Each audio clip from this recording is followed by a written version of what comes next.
So Google and Facebook have both come out this week and stated their plans to further target what they call fake news websites, sites that publish false, misleading or just completely made up stories. And a lot of this is coming out of the Trump election result, and a lot of the stories that were going viral on Facebook and such leading up to the election, that some people say swayed the election, turned people towards Trump and all this kind of thing. But they have said that they are going to start targeting these fake news stories and fake news sites. And the question is this the start of a slippery slope to censorship, or is it actually just a reasonable thing to do? Google says it will remove these sites from their advertising network, Google AdSense, which means the owners of those sites won't be able to get paid, at least by Google, which is one of the biggest ad networks out there. And they already have a policy that tries to keep fake news websites out of the actual news section of Google. You know, where you do a search and you actually click the news tab, not the main search results, which still will show any kind of page that fits the algorithm of the search. But they don't want something presented as news that isn't genuine and professionally written news. And on the face of that, that's okay. I actually worked for a Middle Eastern based quote news site that basically just made sure they met the basic guidelines for inclusion in the Google News platform. You know, you have to have a business address, contact details, multiple writers with their information. You have to have certain technical web features and layouts. And if you meet these guidelines, then you can get into the news platform. But all I was paid to do was to rewrite other stories from other actual real news websites. And because they were just one of the many sites in Google News, a certain amount of people would click on their version of the story and they would make some money. But they really weren't a news organization. And sometimes they would even commission stories based on the search popularity of the terms. And it was my job to kind of just concoct something that kind of made sense to help them get hits. It didn't have any real value, you know, oh, is Justin Bieber and whoever breaking up again? Who the fuck knows? But I would have to write some kind of bullshit, make up some kind of news story because people were searching for it. You know, I'd pull from old stories, rumors. It was just a load of crap.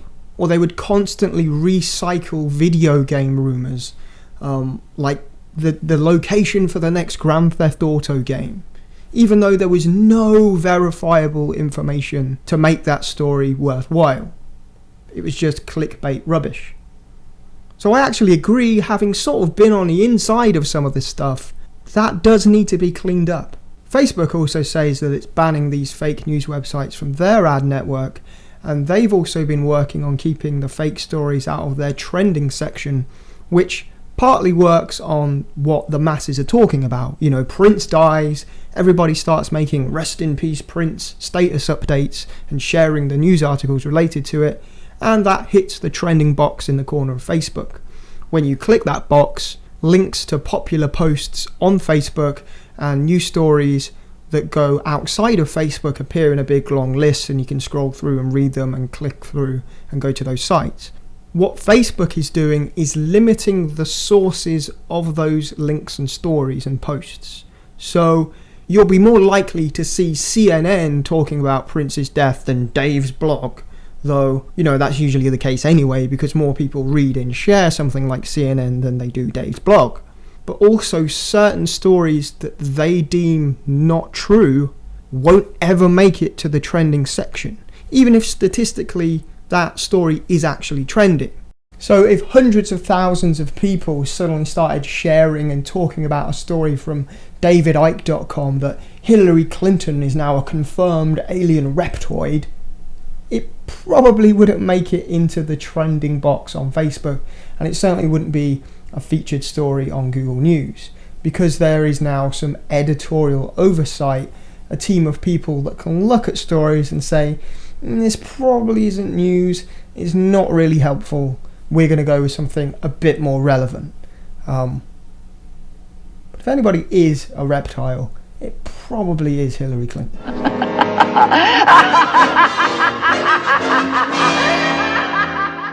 Where it all gets a bit murky is who gets to decide what news is and what people are allowed to consume. Earlier this year, there were accusations that this Facebook editorial team that can tweak what appears in the trending box was suppressing right-wing conservative-related stories. And on the flip side, there's been a lot of backlash from the left over the Trump election about so-called fake and misleading stories swaying people's opinions towards Trump.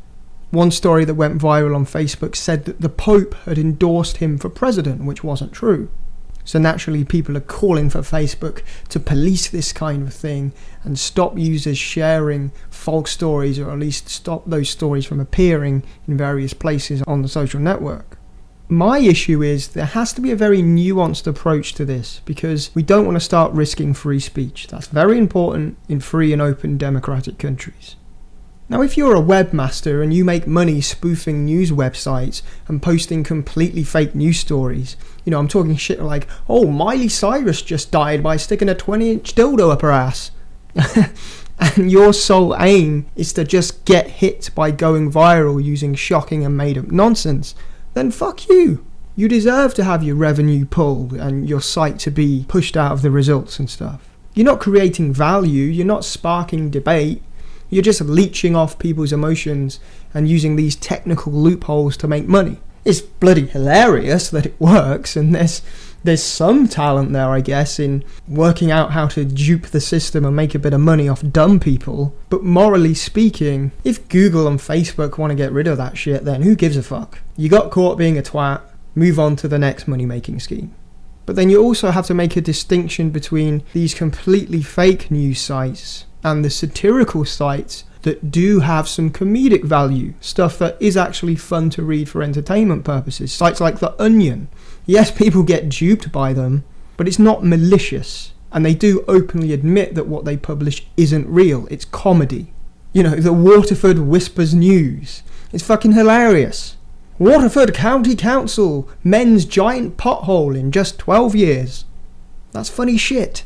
There's nothing wrong with sites like that making ad revenue and being rewarded for their form of art and creative expression.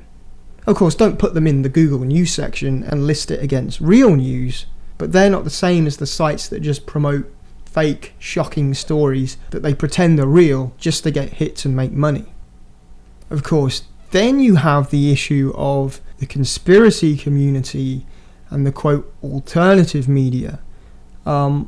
And White Shirt kind of falls into that category, or at least I'm on the periphery of that. I use the term alternative news. That's how people find wideshirt.co.uk when they Google, by using the word alternative news.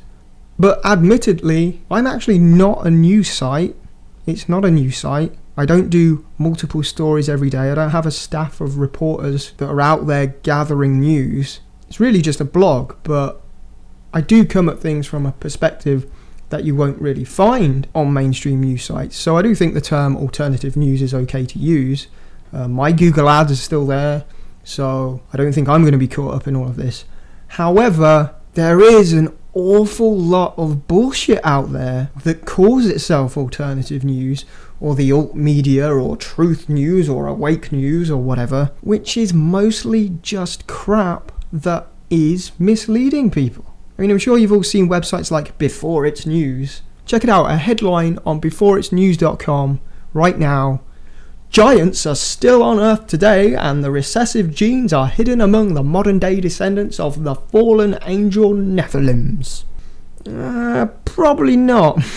That's probably not true, is it? But the headline below is anti-Trump protesters and Marines clash outside a Florida pub. This is what I like to call a throw everything at the wall and see what sticks website. There's no editorial integrity. They just publish everything remotely conspiracy related or remotely politically related, just to get hits and make money. They exploit the alternative conspiracy mindset of people to make money. There's billions of these sites out there, and they rarely have anything of value to offer. They're just leeching. Do they deserve to get paid just for copying and pasting any old crap about the Illuminati or aliens or completely bullshit health and medical information? Do they deserve to be classed as news and have their stories listed alongside the BBC on Google News? I don't think so. It's 99% trash. And getting rid of that is not going to end free speech, and the world is not going to be over if sites like that are booted out of the results. If ad networks and social media just start ignoring them and not letting them take part. You can still go to them if that's the kind of thing you want to read. You can still share them. It's just not going to reach as many people. And it doesn't really deserve to, because it's objectively rubbish.